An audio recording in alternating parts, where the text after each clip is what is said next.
అందరికీ good evening. ఈరోజు మనం డిఎస్సికి సంబంధించిన న్యూస్ గురించి మాట్లాడితే వాస్తవానికి ప్రధానంగా రెండు విషయాలు మాట్లాడవచ్చు.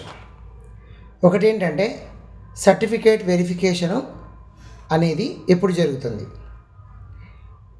ఈరోజు దాదాపుగా జస్ట్ 10 నిమిషాల ముందు వరకు కూడా సర్టిఫికేట్ వెరిఫికేషన్ జరుగుతుందని చెప్పేసి సుదూర ప్రాంతాల నుండి కొద్దిమంది విద్యార్థులు జిల్లా హెడ్ క్వార్టర్కి చేరుకోవడం జరిగింది. మరియు అయితే ఈరోజు జస్ట్ ఒక 10 మినిట్స్ ముందు ఏం జరిగిందంటే ఈ సర్టిఫికేట్ వెరిఫికేషన్ చేసేటువంటి టీంలో ఉండే సభ్యులు వాళ్ళకు కూడా ఇంతవరకు సమాచారం లేదు అని 1 గంట ముందు వరకు తెలియజేశారు. ఆ తర్వాత రీసెంట్గా వాళ్ళకి ఏమైనా అనౌన్స్మెంట్ వచ్చింది, రేపటికైతే లేదు, మీరు సర్టిఫికేట్ వెరిఫికేషన్కి రేపు రావాల్సిన అవసరము లేదు అని చెప్పారు. మరి ఎల్లుండి ఉంటుందా అంటే అది కూడా రేపు చెప్తారు. ఏంటి, ఎలా, ఎట్లా అనేది 99% ఉండడానికి అవకాశం ఉంటుంది. మరి పేపర్లో ఈరోజు న్యూస్ ఏమి ఇచ్చారు, టుమారో నుండి వెరిఫికేషన్ అని చెప్పేసి అన్నారు. మరి పేపర్ వాళ్ళకి తెలియదా, ఇది లేట్ అవుతుంది, చాలా ప్రాసెస్ ఉంది, మరి ఎందుకు పేపర్లో ఆ న్యూస్ ఇచ్చారు అంటే అవుతుందేమో అనే ఉద్దేశంతో వాళ్ళు ఇచ్చి ఉంటారు. కాబట్టి అయితే గ్రౌండ్ లెవెల్కి వెళ్ళేటప్పటికి ఇప్పుడు ఒక కేటగిరీ ఇంతమంది పోస్టులు రాశారు. ఒక్క వ్యక్తి కనీసం 6-7 పోస్టులకు ఎలిజిబిలిటీగా ఉండి రాయడం జరిగింది. కొద్దిమంది అన్నిటికి కూడా సెలెక్ట్ అయిన వాళ్ళు ఉన్నారు, కొద్దిమంది 5-6 పోస్టులు కూడా సెలెక్ట్ అయిన వాళ్ళు ఉన్నారు. మనం వాళ్ళని ఎలా చేయాలి, ప్రిఫరెన్స్ ఆధారంగా ఎలా డివైడ్ చేయాలి, తర్వాత ఈ యొక్క వెరిఫికేషన్ చేసే సర్టిఫికేట్ వెరిఫికేషన్ చేసే టీంకు ఎంతమందిని అలా చేయాలి. తర్వాత మనకు మరొకటి ఏమంటే ఇక్కడ ఈ ప్రాసెస్ అంతా చేస్తున్నటువంటి విషయంలో వాళ్ళు లేట్ అవుతుంది అనేటువంటి వాదన తెలియజేశారు. అయితే రీసెంట్గా కొన్ని డిస్ట్రిక్ట్స్ డిఓస్ అయితే రేపు మ్యాక్సిమంగా అవ్వదు అని చెప్పేసి చెప్పారు. కొద్దిమంది డిఓలు అయితే రేపు రావడానికి అవకాశం ఉంటుంది అని చెప్పేసి అన్నారు. కానీ ఇప్పుడు ఏం తెలిసింది, పూర్తిగా రేపు మ్యాక్సిమంగా లేదు అనే విషయము అందరికీ తెలియజేయడం జరిగింది. మరి ఇక్కడ ఎందుకు లేట్ అవుతుంది అని వాళ్ళని అడిగితే నాకు తెలిసినటువంటి సమాచారం ఆధారంగా డిఓ ఆఫీస్లో కానీ స్టేట్ ఎడ్యుకేషన్ డిపార్ట్మెంట్లో కానీ నాకు తెలిసినటువంటి మిత్రులు అక్కడ కొద్దిమంది ఉన్నారు. వాళ్ళు చెప్పినటువంటి ప్రధానమైనటువంటి అంశము, ఒక క్యాండిడేట్ను ఏ టీంకి అలాట్ చేయాలి, తర్వాత ఎంతమందిని అలాట్ చేయాలి, ఏమేమి వెరిఫికేషన్ చేయాలి, ఎలా ఉండాలి అని చెప్పేసి వాటన్నిటిని సపరేట్ చేస్తున్నారు. పర్సన్తో పాటుగా మనకు వెబ్సైట్ లాగిన్లో, స్టూడెంట్ లాగిన్లో మనకు డైరెక్ట్ ఓపెన్ అవుతుంది. ఫర్ ఎగ్జాంపుల్ ఎడ్జిట్ స్టూడెంట్స్ అయితే పలానా చోటుకు వెళ్ళాలి, పలానా టీం మెంబర్కి వెళ్ళాలి, పలానా నెంబర్ నీది అని వీటన్నిటినీ చేస్తున్నారు అనేది వాళ్ళు చెప్తున్నటువంటిది. వాళ్ళు చెప్పిన విషయమే కానీ పూర్తిగా ఎంతవరకు ఏ రకంగా జరుగుతుంది, ఎందుకు డీలే అవుతుందని మాత్రము ఎవరు చెప్పట్లేదు. స్టిల్ వాళ్ళు ఇప్పటికి కూడా దాని మీద హార్డ్ వర్క్ చేస్తున్నారని మాత్రము వాస్తవం. కానీ విద్యార్థుల్లో మాత్రం ఒక విపరీతమైనటువంటి ఆందోళన అనేటువంటి గురి కావడం జరుగుతుంది. మరి విద్యార్థులందరూ కూడా సమయాన్ని పాటిస్తే కొంతవరకు ఇన్ని రోజులు ఇలా జరిగింది, ఈ 2 రోజులు కూడా మీకు కావాల్సిన సర్టిఫికేట్ కొరకు ఏదైనా మిస్టేక్ ఉంటే కావాల్సినవి తెచ్చుకోవడానికి అవకాశం ఉందని భావించి మీరు దాన్ని యూటిలైజ్ చేసుకోవాల్సిందిగా తెలియజేయడం జరుగుతుంది. మరి ఇక్కడ మెసేజ్ రావడం జరుగుతుందని ఒకటి చెప్తున్నారు, 2 మీరు వ్యక్తిగత లాగిన్లో ఓపెన్ చేసుకొని చూసుకోవాలని చెప్తున్నారు. మరి మెసేజ్ ఏమని వస్తుంది, వ్యక్తిగత లాగిన్లో ఏమని వస్తుంది అనేది మీరు సర్టిఫికేట్ వెరిఫికేషన్కి రావాల్సిందిగా అది కంగ్రాచులేషన్ అని చెప్తూ మీకు ఆ మెసేజ్ రావడం జరుగుతుంది.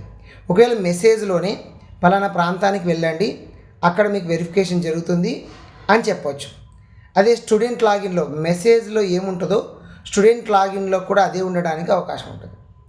ఇక్కడ మెసేజ్లో కూడా పలానా team head of the number కూడా వస్తుందేమో అని కూడా చెప్పవచ్చు.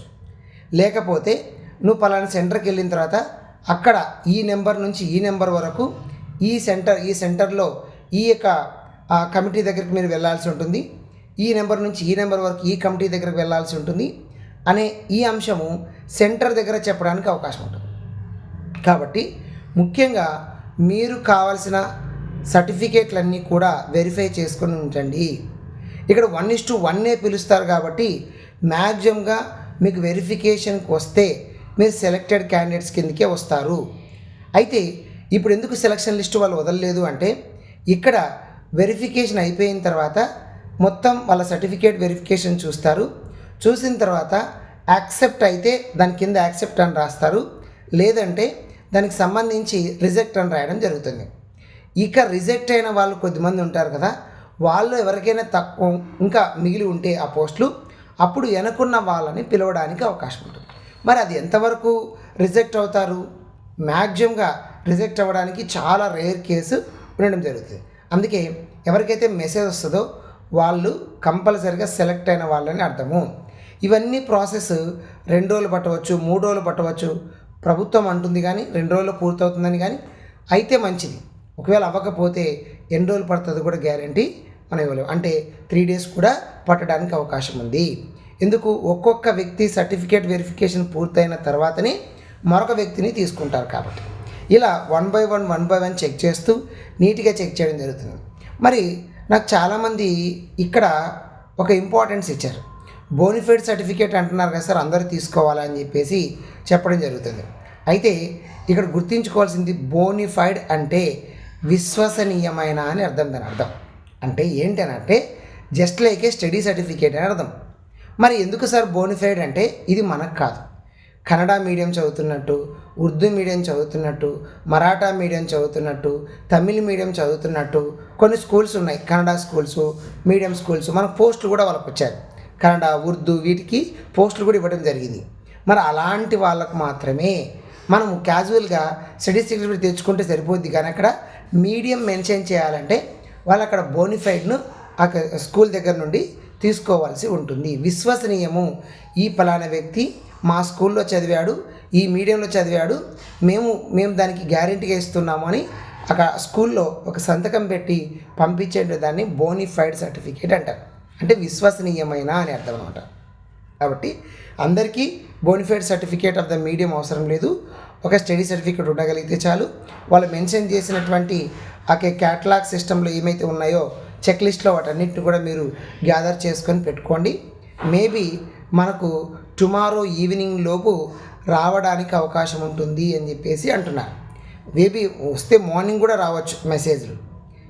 నాకు తెలిసినంత వరకు ఏంటంటే అక్కడ ఈ యొక్క committee members, selection certificate verification team members చెప్తున్న విషయం ఏంటంటే వాళ్ళకి ఇన్ఫర్మేషను రేపు లేదు అన్న విషయం అయితే తెలియజేశారు.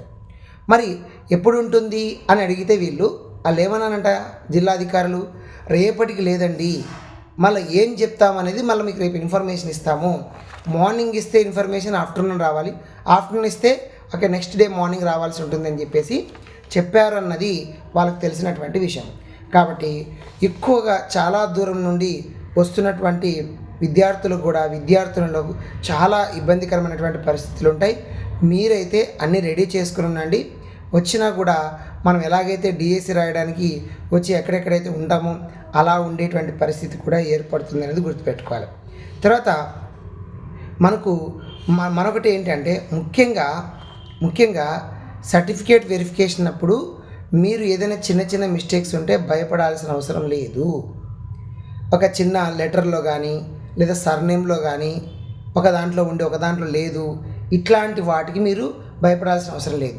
వాళ్ళ దగ్గర ప్రూఫ్ ఉంటే ఖచ్చితంగా దాన్ని ఏం చేస్తారు, వాళ్ళు దానికి అనుగుణంగానే పంపించడం జరుగుతుంది. కాబట్టి అన్నీ కూడా జాగ్రత్తగా చూడండి. అందరికీ కూడా సెలెక్ట్ అయినటువంటి వాళ్ళు, జాబ్ వస్తున్నటువంటి వాళ్ళకి కంగ్రాచులేషన్ చెప్పడం జరుగుతుంది. జాబ్ రాని వాళ్ళు కూడా మీరు ఏమీ కూడా టెన్షన్ పడాల్సిన అవసరం లేదు. ఎందుకంటే వాళ్ళకు జాబ్ వచ్చిన వాళ్ళకు, జాబ్ రాని వాళ్ళకు వెంట్రుక వాసి దూరము కొద్దిమందికి ఉండడం జరుగుతుంది.